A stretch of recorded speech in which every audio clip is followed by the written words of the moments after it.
हर कोई हिंदू हिंसक नहीं होता। हाँ चलो ठीक है, कोई होगा। क्या मैम हिंदू हिंसक ही नहीं मैम ठीक है, चलो एटलीस्ट 1% मान के चलो। नहीं होते हैं मैम, मैंने देखा है ना। इसी को कहते हैं दोगले हिंदू, जो हिंदू होते हुए भी हिंदू को समर्थन नहीं करते और हमेशा बोलते रहते हैं रुक तेरे को ही बताती है मैडम। एक हिंदू बता दो जिसने जय श्री राम बोल के कहीं पे कम फोड़ा हो। आप जिन्हें हिंसक बोल रही हैं, 1992 में उन पे गोलियां चली थी और किस वजह से चली थी? 6 दिसंबर पे जब अयोध्या में बाबरी को तोड़ा गया, सिर्फ उस वजह से उन पे गोलियां चली थी।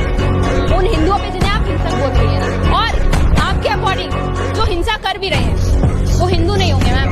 वो वाले हिंदू होंगे जो कसाब हाथ में कलावा पहनकर आया था ना, वो वाले हिंदू होंगे, हिंदू नहीं होंगे। हिंदू हिंसक होते हैं? नहीं होते बिल्कुल। चलो आखिरकार मान ही गए। जैसे हम दोस्तों कैसे उम्मीद करते हो आप सब बहुत बड़ी हो दोस्तों, और फनी रिएक्शन क्लिप्स आप लोगों के लिए कर रहा हूं, तो वीडियो में लास्ट तक बने रहना, मजे के फुल गए। तो चलते हैं वीडियो तो वीडियो स्टार्ट। एक सच बात बताना, जब कभी तुम शीशा के सामने खड़ा होता है तो तुमको खुद को तुम्हारा इज्जत करने का मन करता है? नहीं ना? नहीं। जब बाबू क्या होता है ना कि धरती पर कुछ लोग जलील होने के लिए, बेइज्जत होने के लिए ही पैदा होते हैं। तो जितना जल्दी तुम मान लेगा ना इस बात को, बेइज्जती में और भी ज्यादा मजा आएगा बिना, समझा? भाई इस तरह से बेइज्जती कौन करता है? चलो ये भी सही। अंग्रेजों के साथ ये खड़े हो गए थे सारे के सारे आरएसएस वाले। हम लड़े थे, हमने कहा देश से, हमने कहा था डरो मत डराओ मत, हमने कहा था। I was not involved in the fight for independence at all. In fact, he opposed it. इसके बारे में कहना है क्या? ये जो कुछ भी बोलता है बस इंटरटेनमेंट के लिए बोलता है। तो चलते हैं आगे वीडियो की तरफ। पूरी साल संविधान लेकर चिल्लाने वाले चमचों के चाचा से जब पूछा कि संविधान के अंदर कितने पन्ने होते हैं, तो यूं हाथ कर करके बताने लग गए कि वो इतना मोटा है। राहुल जी पन्ने पूछे थे, मोटाई चौड़ाई लंबाई नहीं पूछी थी आपसे, जो आप वहाँ पर उसका वेट हाइट और लेंथ बता रहे थे। आपसे ये पूछा था कि कितने पन्ने होते हैं। पूरी साल लेकर के घूमने से अच्छा था कि बैठ करके पन्ने ही गिन लेते, क्योंकि पढ़ना तो आपके बस की है नहीं। दोस्तों ये बात बिल्कुल करेक्ट है, क्योंकि मैं लाइव देखा था, उसमें विपक्षी यानी कांग्रेस पार्टी के नेताओं से पूछा था संविधान में कितने पन्ने होते हैं, तो वो ऐसे करके बताए इतने मोटे हैं, जो दीदी ने आप लोगों को बताया। तो दोस्तों मैं यही कहूँगा कि संविधान के बारे में इतना प्रवचन छोड़ने से पहले तो उसको एक बार जरूर पढ़ लें, उसमें क्या कहा गया, क्या लिखा हुआ है, उसके पृष्ठ पर किसका फोटो है। तो चलते वीडियो के आगे। वो एक हैबिट है, वो एक हैबिट रहता है जो कि वाह क्या बात है, हैबिट बनाना पड़ता है। हाँ। राहुल गांधी ने बिल्कुल सही बात बोला, हैबिट बनाना पड़ता है एंटरटेनमेंट के लिए। तो ये बच्चा जो इटली गया, तो इटली से अपनी नानी घर से इतना ना पानी पिया, उसके बाद ये अपना हैबिट बना लिया कि हमको कैसे किसके सामने बोलना पड़ता है। राहुल गांधी धीरे धीरे उभर रहे हैं, अच्छे नेता बन रहे हैं, विपक्ष के नेता अच्छे बन रहे हैं, पर लोग बनने ना दे रहे हैं। अच्छा को मैं एक चीज बोलती हूँ, वो कुछ कोशिश कर रहे हैं लोगों के लिए, पर लोगों की ऐसी चुल है। मोदी सरकार सारे मिलके क्या कोशिश कर रहे हैं? क्या दिख रही है आपको कोशिश? लग नहीं रहा कि वो कोशिश कर रहे हैं आगे बढ़ने की। वो हमेशा ये सोचते हैं कि कैसे भला हो लोगों का, पर उनको दबाया, ठीक है, उनको आतंकवादी बोल दिए। आसान नहीं आतंकवादी, आतंकवादी का मतलब समझते हैं क्या होता है? आतंकवादी हमारे पे बम बरसाता है। इसी को कहते हैं कांग्रेस की नानी, दादी, फुआ, मौसी सब कुछ अभी बताता है तेरे को किस तरह से रिलाई। आतंकवादी की एक ही परिभाषा इन्हें पता है, जो प्रत्यक्ष रूप से बंदूक AK-47 लेके आए और प्रहार कर दे। एक आतंकवादी ऐसा भी होता है जो देश के अंदर बैठकर, संसद में बैठकर और जनता को गुमराह करता है। ये आतंकवादी की भाषा हो सकती है कि लठ लेकर तैयार रखो, तेल लगा के तैयार रखो, ईवीएम में घोटाला होगा, अधिकारियों का सर फोड़ दो। ये किसकी भाषा हो सकती है? एक सज्जन और एक विपक्ष में बैठा हुआ नेता प्रतिपक्ष की भाषा नहीं हो सकती।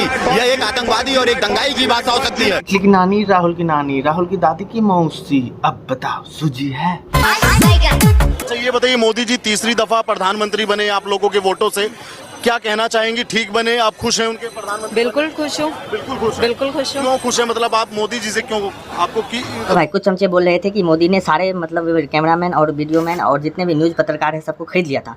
अब बताओ भाई, अगर खरीद लिया होता तो ऐसा कोई क्वेश्चन करता कि बताओ मोदी जी बने तो क्यों बने, बने तो क्यों बने? तो भाई इस पर मैंने कहना चाहूँगा कि भाई जो लोग कहते हैं कि गोदी मीडिया फलना चिलना, ये सब कुछ नहीं होता है। यहाँ वही होता है जो मंजूर खुदा चाहता है। खुशी क्यों है?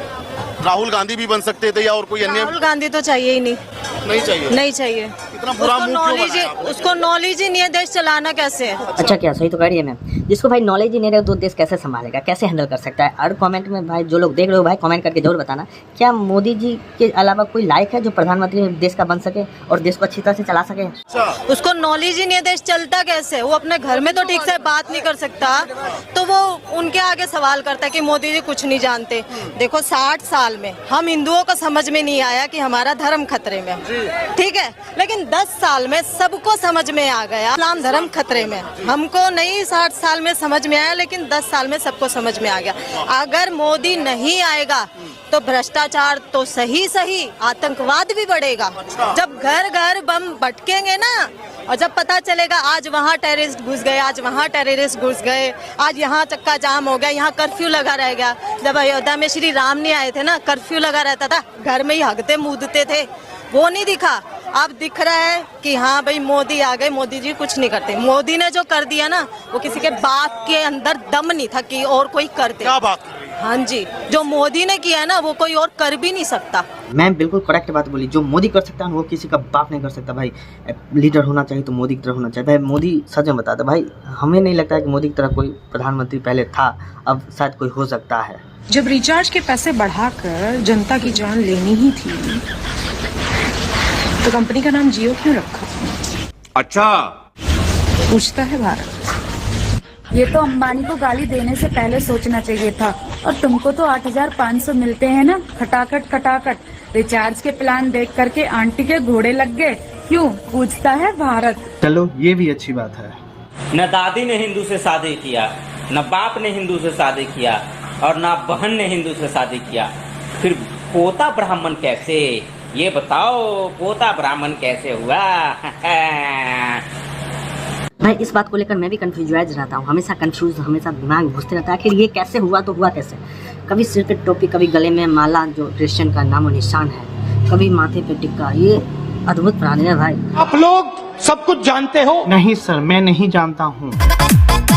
लल्ला की नहीं सुनी जो ये कह रहा था कि अजय कुमार को एक फूटी कौड़ी नहीं मिली, जब भांडा फूटा और पता चला 98 लाख मिल चुके हैं जो इंश्योरेंस फौज ने करवाया था, तो लल्ला बोल रहा है। नमस्कार। शहीद अजय कुमार जी के परिवार को आज तक कॉम्पेंसेशन नहीं मिला। 6 महीने हो गए, उनके बैंक अकाउंट में आज तक पैसा नहीं आया। कॉम्पेंसेशन में और इंश्योरेंस में फर्क होता है। क्या बोला तूने? और लल्ला की बेशर्मी की प्रकाष्ठा दिखाऊं, जब शहीद के घर जाता है श्रद्धांजलि देने के लिए तो रोते हुए पिताजी के माइक लगा देता है ताकि पिता और इसकी बातें रिकॉर्ड हो सके, जिनको बाद में ये राजनीति का मुद्दा बना सके। इसने एक शहीद के पिता के आंसू बेचे हैं। अब आप लोग फैसला करिए कौन सही है और कौन गलत है। इस बात को जानते हुए और देखते हुए लाइव भाई कसम से बहुत गुस्सा आ रहा है भाई। किसी भी मतलब शहीद के पिता के सामने उसके माइक लगा देता है, इस पे राजनीति खेल देता है भाई। ऐसा दोगला सिर्फ राहुल गांधी कर सकता है भाई, इस पे ऐसा नहीं करना चाहिए। पहले तो मस्जिद है, वहाँ तो जाते थे मुस्लिम, क्या आज मंदिर बन गया तो क्या हम वहाँ जा नहीं सकते? आज भी हमारा मंदिर वहाँ जिंदा है। कौन सा मस्जिद हमारा अब भी जिंदा है वहाँ पे। हाँ है, मौका मिलेगा तो फिर से बनाएंगे, बन सकता है इंशाल्लाह। करने से भी कुछ नहीं होगा जब तक मोदी है, क्योंकि हाँ तभी कुछ हो सकता है जब दोगले हिंदू इस पर कुछ नहीं बोलेंगे। उम्मीद करता हूँ कि दोगले हिंदुओं को ये बात समझ में आ गया होगा।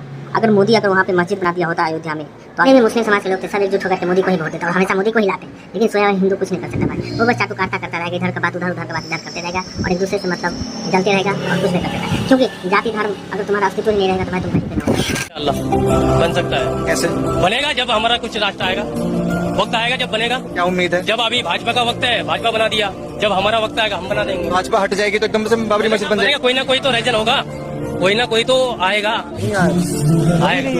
लेकिन क्यों कयामत के दिन तक नहीं आएगा? कयामत के दिन तक मस्जिद नहीं बनेगी। अब कह सकता है इस बात को भाई। तो सबूत मिटा रहे हैं ये लोग, किताबों से हटा रहे हैं बाबरी मस्जिद का नाम हटने से क्या हो जाएगा? अभी भी वहीं पे बरकरार है, बरकरार है अभी।